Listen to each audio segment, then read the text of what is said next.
Hello, everybody. So, welcome to week 3 of the Rwanda Study Abroad experience.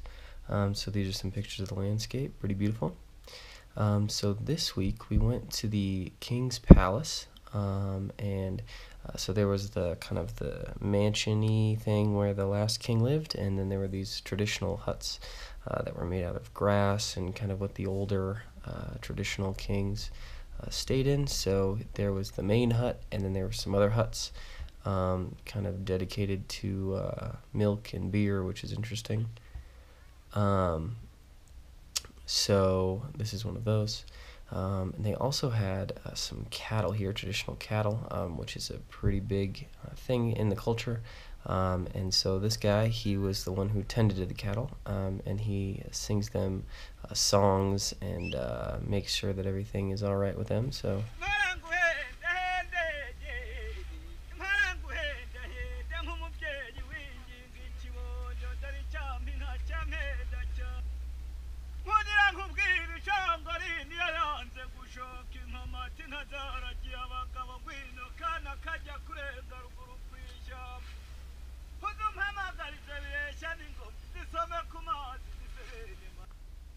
And here are some cattle, sort of little calves.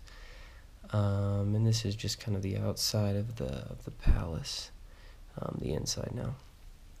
And then we also went to another memorial, and this one was pretty intense. They had a bit of a museum in the bottom, and then they had bodies that were preserved from the genocide in some of these rooms at, this was supposed to be a schoolhouse or a school building.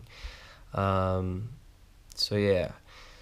So the other thing that we did, we met with a couple college group that was kind of working on unity and reconciliation, and so we went to a local college in the south and got to kind of meet with the students.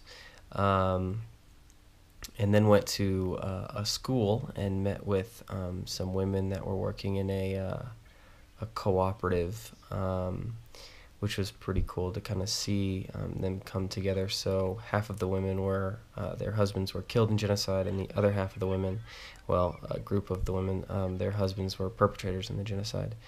So this is kind of a group of them, and they were telling us their story of kind of coming together and through that. So yeah, this is just kind of the beautiful landscape, and that's week 3. I hope you enjoyed it.